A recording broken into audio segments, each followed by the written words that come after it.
What's going on, ladies and gentlemen? Welcome on in.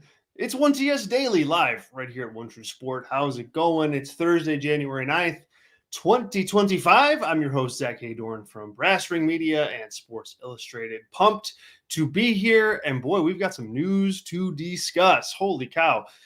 Big numbers coming out this morning from Netflix and WWE on the premiere of WWE Raw on Netflix Monday night. So the numbers are in. They're big. We will get to those in just a second here. Thanks so much for joining me. If you're on YouTube, on the One True Sport YouTube channel watching us right now, hello. Thanks for being here. If you're on Twitter X watching us, hi.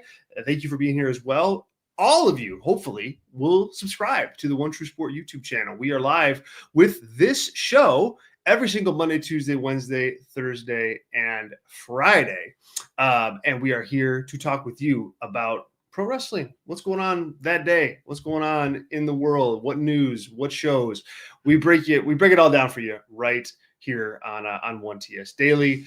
Candido fan, where's RVD? Well, he's not here on this show. This is 1TS Daily. RVD graciously allows One True Sport to stream on his Twitter, and so that's why I'm here. He is on, though. He's on One True Sport. He's got the One of a Kind podcast with Dominic D'Angelo. He's live on the channel quite a bit. So check it out.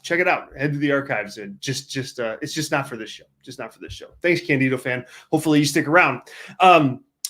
Yeah, so 1TS Daily, Monday, Tuesday, Wednesday, Thursday, and Friday, 11 a.m. Eastern or thereabouts every single day, talking with you. And I got the live chat open right now for you. You can just, as Candido fan just did, get your questions in, get your comments in, get your thoughts, topics, anything you want to discuss today, get it in there. I'll do my best to get to it, as much of it as I can. If you want to guarantee that your question gets answered or your topic talked about, just drop me a super chat. Any contribution amount, 1 cent. 1 cent is good. So jump on in there, 1 cent.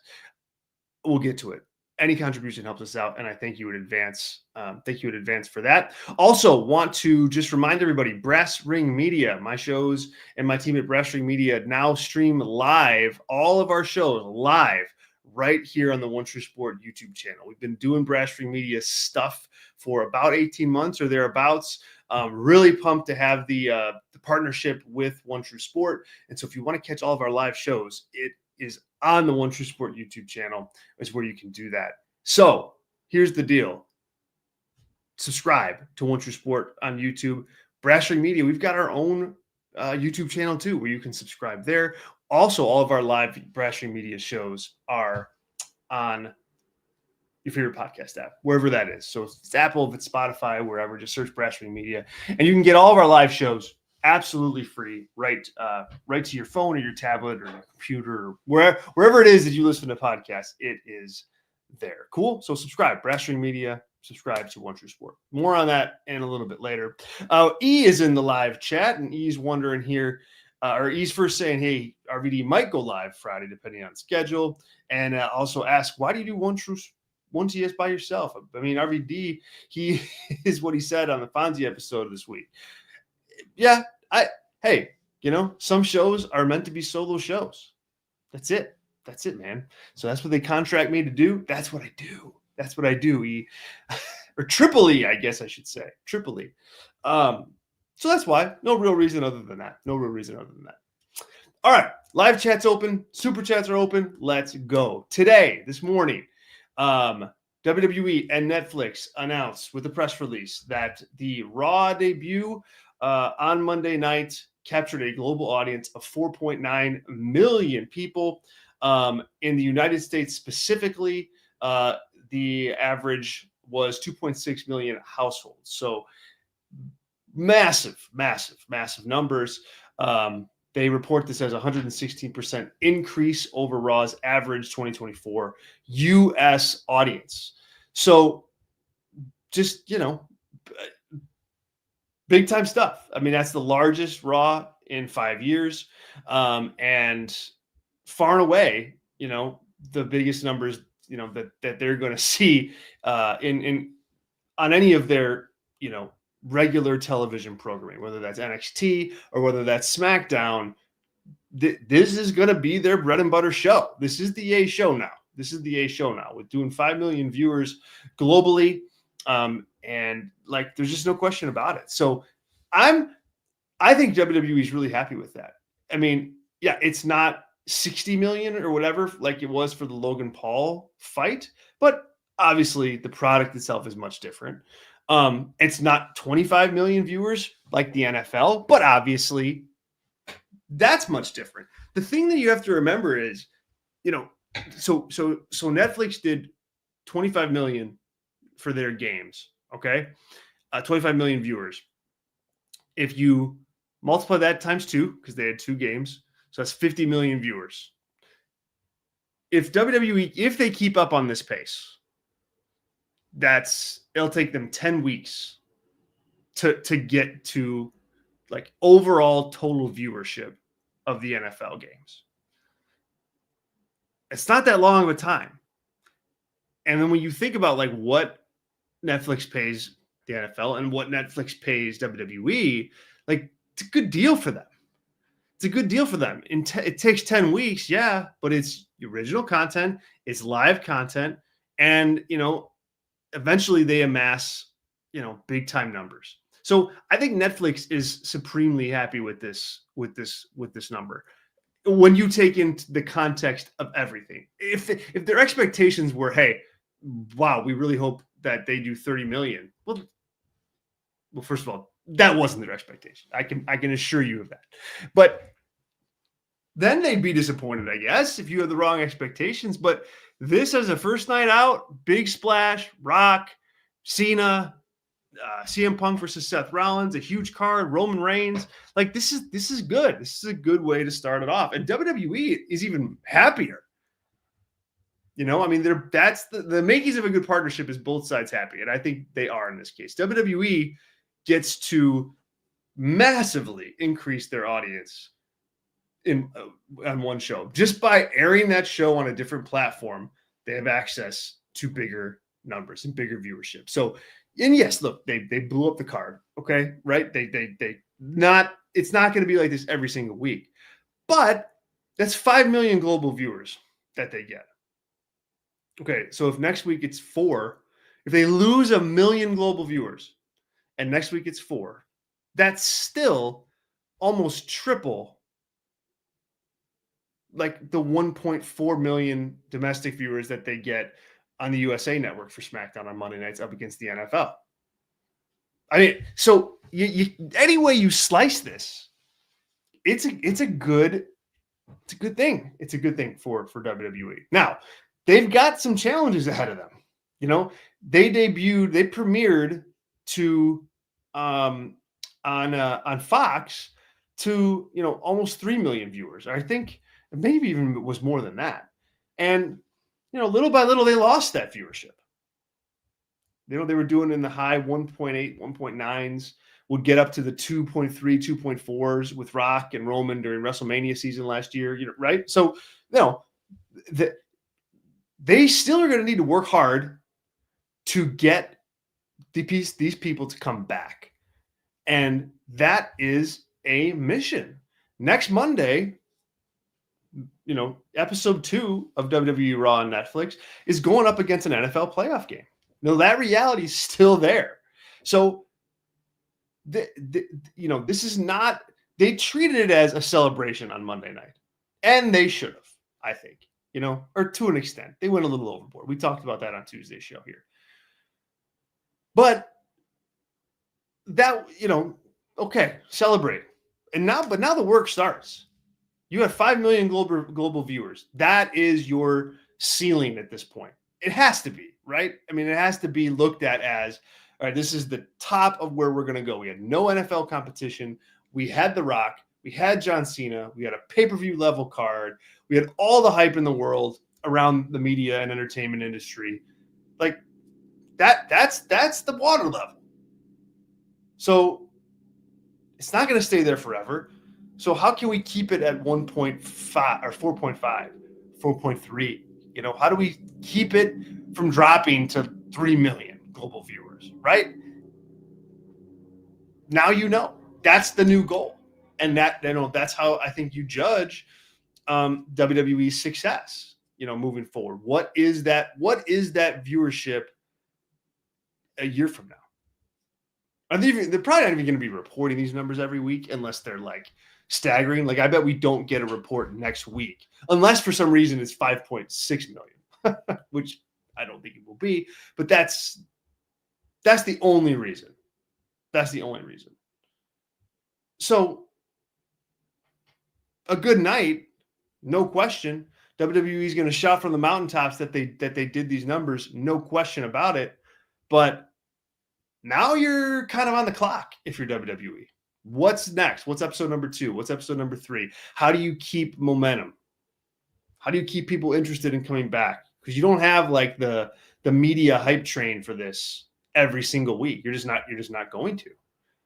So, it's all a matter of how you slice this up. If you slice it up the way I just mentioned, like Rock, Cena, media, Roman, big matches, first time ever, maybe you think to yourself, wow, like 5 million is not that much bigger. But it is. I mean, it is. It's a considerably big audience. But now the question is, how do you keep that audience? And can they keep that audience? And that will be the thing. That will be the thing to watch. That'll be the thing to watch moving forward. But definitely a good night. Definitely a good night at the office. No question about that. And as only WWE can. I'm sure someone got a message this morning at WWE. Hey, start the video package for the Netflix numbers. Like they're going to talk about this. They're going to make this seem like a big deal. It is a big deal. But the bigger deal is what comes next. The bigger deal is, the next set of numbers. AEW Dynamite premiered to 1.4 million people. First episode of Dynamite. 5 years later, now they have, 588,000. Cracking 600,000 is like a really nice week. Things can change quickly. WWE too. You premiere on Fox to over 3 million people, and then it drops, and then it drops. So you got to think of that way. It's not 5 million is not guaranteed every single week. Let's head to the chat here. Maria, hi Maria. Thanks so much for being here. Appreciate your chat. Maria says they have to book Raw the way Eric Bischoff booked Nitro in the beginning. Yeah. There's something to that. There's something to that, Maria. I know it sounds like you're kind of saying that tongue in cheek, but Eric Bischoff really worked hard to, he did a lot of things, good and bad, but what he did was he tried to make that show look and feel different from the other wrestling shows out there and make it feel like must-see programming. That would absolutely benefit WWE for Raw to treat your show that way. Look, that show, Raw on Netflix, is now the biggest opportunity that WWE has to secure like long-term WWE fans, right? You've unlocked all these eyes, and that's their entry point. So, yeah, it behooves WWE to add a little sizzle to their booking. It behooves WWE to be a little edgy or think outside of the box. Like they should be approaching this with the mindset of, hey, this is a big opportunity to create new generational fans. And Maria, I think, booking in a aggressive way, but not irresponsible way, is smart at this particular time. Andrew says your Dynamite won't ever scare a million again. Yeah, no, they won't. It'll be a while. It will be a while, if ever. They just don't have the momentum and they don't have the star power.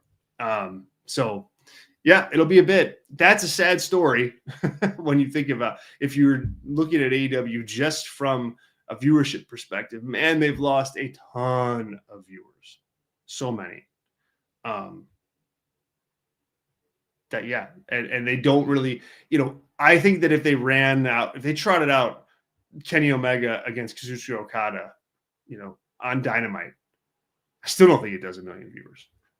They don't even have the match in the can to put on to draw that number. So that's the reality. Thanks, Andrew. Maria also says your wrestling ratings are always up and down. They are. They ebb and flow.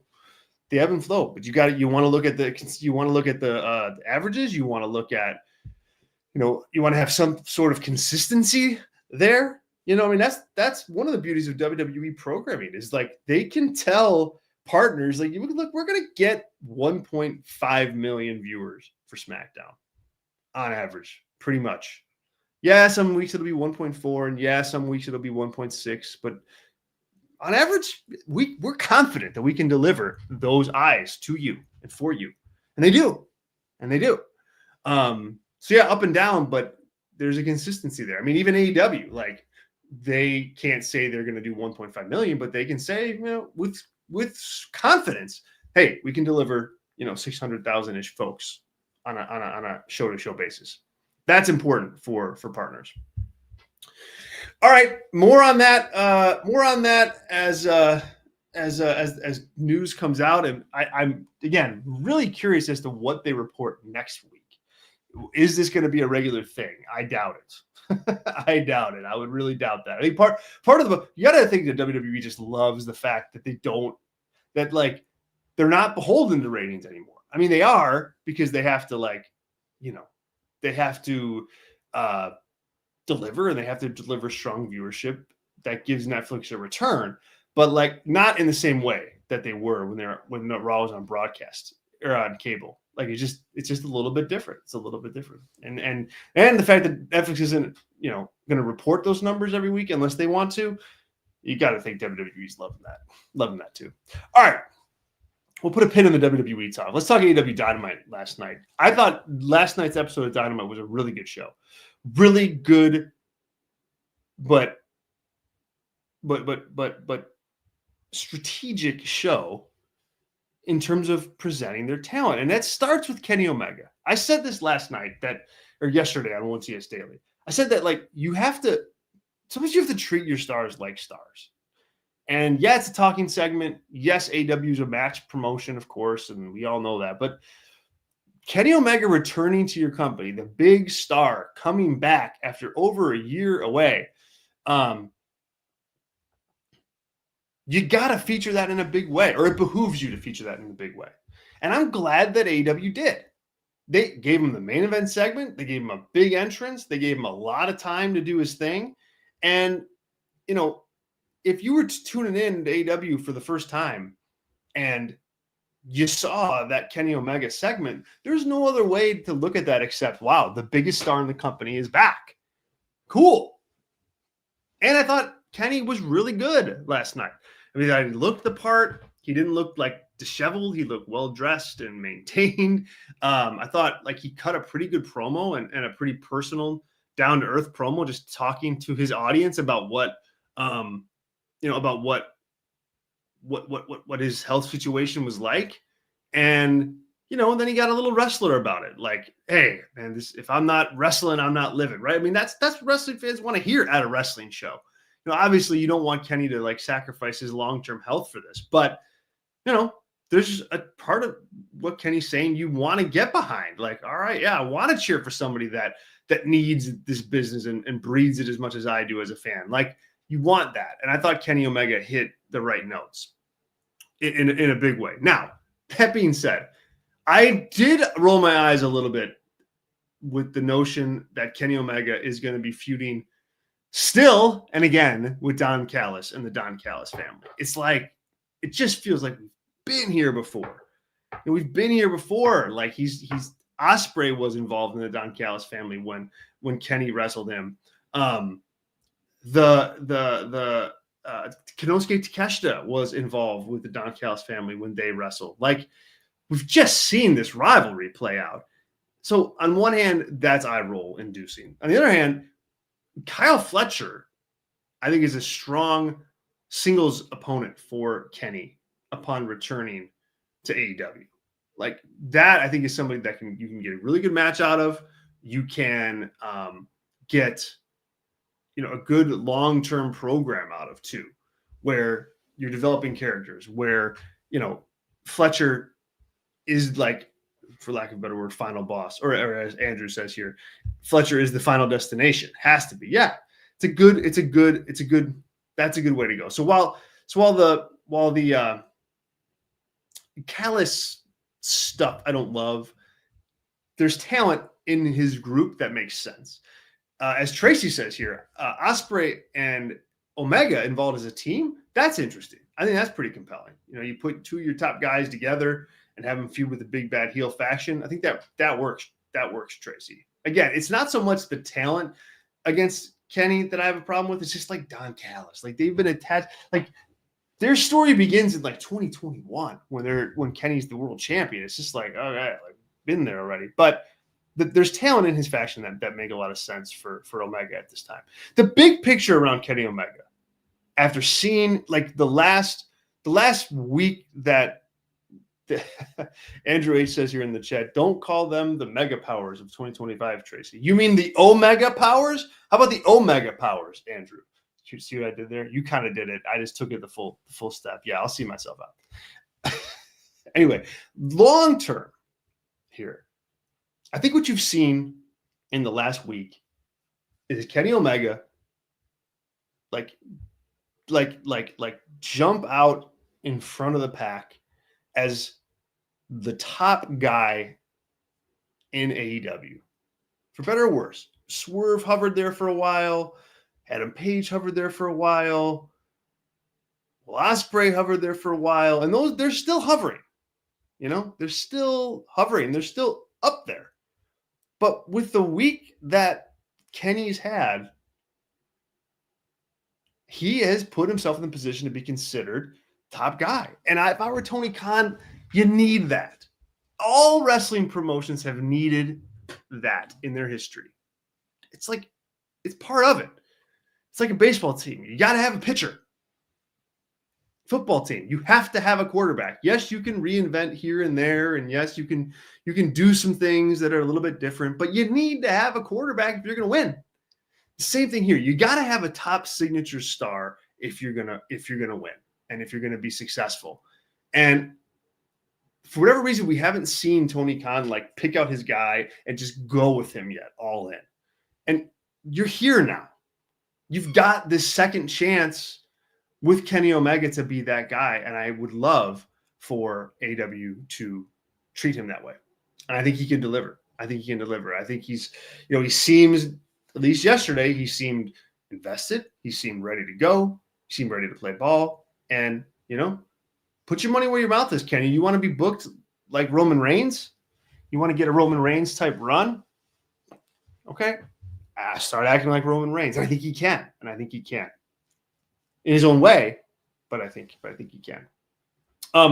So the other thing I want to talk about Dynamite last night before we wrap up here, I wish I didn't. I really wish I didn't. But I liked the Jeff Jarrett and MJF segment. I really did. I'm